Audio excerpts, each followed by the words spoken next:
Zeynepler Şedahil'den herkese merhaba. Bu videoda bayatlamış olan ekmekleri nefis bir lezzete dönüştürüyorum.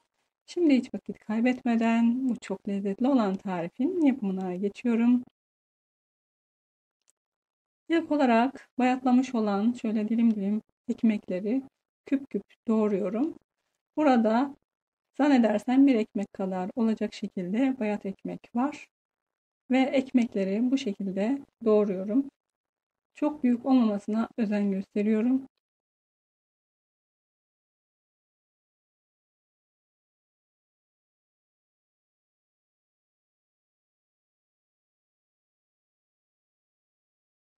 Doğramış olduğum ekmekleri şöyle bir kabın içerisine alıyorum. Üzerine 3 tane yumurta ekliyorum.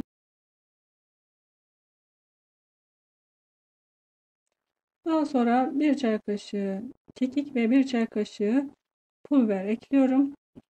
Yarım çay bardağı kadar da süt ilave ediyorum. Ve eklemiş olduğum malzemeleri güzelce karıştırıyorum. Karıştırma işlemi yaparken birazcık bastırıyorum ve ekmeklerin tamamen ıslanmasına özen gösteriyorum. Ekmekler tamamen yumuşasın diye 5-10 dakikada bekletebilirsiniz.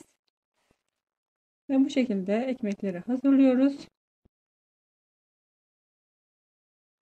Tavanın içerisine 1 yemek kaşığı kadar tereyağı alıyorum. Daha sonra 2 tane biberi şöyle halka halka doğradım. Onları ekliyorum.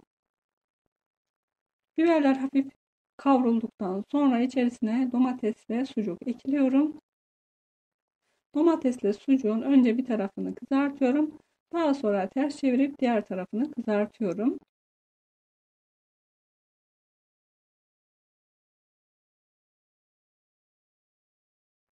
1-2 dakika bu şekilde kızarttıktan sonra üzerine hazırladığım ekmekli karışımı döküyorum. Ve şöyle üstten düzelterek tamamen düzgün bir şekilde tavanın tabanına yayıyorum. Yaklaşık olarak 5 dakika kadar kısık ateşte alt kısmını bu şekilde kızartıyorum.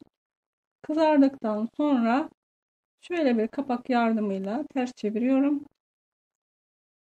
Ve alt kısmını bu şekilde bırakıyorum. Dilerseniz bu kısma tereyağı da dökebilirsiniz. Ama ben dökmeden de yapıyorum. Tamamen düzelttikten sonra üzerine rendelenmiş kaşar peyniri döküyorum. Bu şekilde de yaklaşık 5 dakika kadar tamamen kısık ateşte kızartıyorum.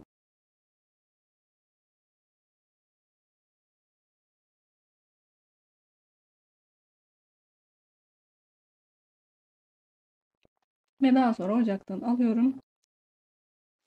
Gördüğünüz gibi bayat ekmekleri nasıl bir lezzete dönüştürdük. Bayat ekmekle yaptım demeseniz kimse inanmaz. Gerçekten hem kolay hem de bayat ekmekleri değerlendirebileceğimiz çok lezzetli bir tarif. Bayat ekmekleri bu şekilde değerlendirebilirsiniz.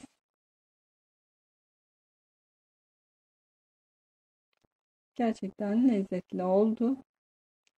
İzlediğiniz için çok teşekkür ediyorum. Benden şimdilik bu kadar. Eğer videoyu beğendiyseniz beğenmeyi unutmayın. Daha farklı ve daha güzel videolarda görüşmek üzere. Allah'a emanet olun. Hoşça kalın.